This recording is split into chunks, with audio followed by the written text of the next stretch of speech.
தம்பிக்கு ஒரு பாட்டு, அன்பு தங்கைக்கு ஒரு பாட்டு.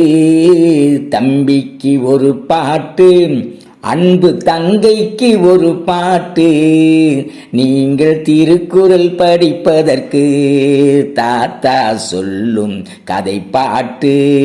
குறள் தாத்தா சொல்லும் கதை பாட்டு. தம்பிக்கு ஒரு பாட்டு, அன்பு தங்கைக்கு ஒரு பாட்டு. நீங்கள் திருக்குறள் படிப்பதற்கு தாத்தா சொல்லும் கதை பாட்டு. குறள் படித்தவரை காண்பதற்கு மீண்டும் வள்ளுவர் வந்தாராம். குறள் படித்தவரை காண்பதற்கு மீண்டும் வள்ளுவர் வந்தாராம். பலரும்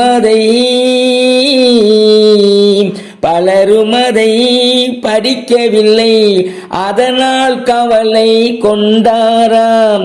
வீணே பொழுதை கழிப்பவரெல்லாம் மனிதர்கள் அல்ல என்றாராம். குறளை படித்து அறிவை வளர்த்து வாழ்பவர் மனிதர் என்றாராம்.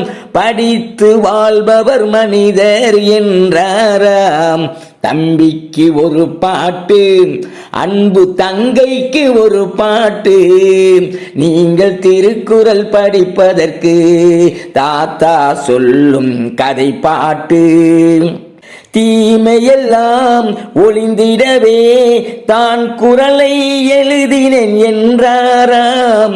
தீமையெல்லாம் ஒளிந்திடவே தான் குறளை எழுதினேன் என்றாராம். அனைவருமே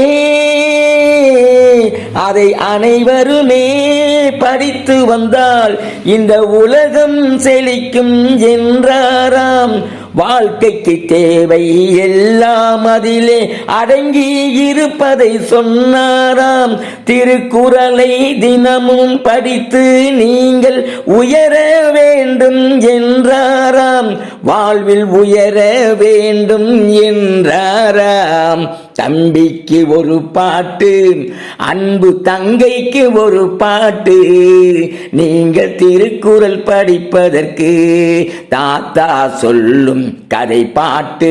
குறள் தாத்தா சொல்லும் கதை பாட்டு.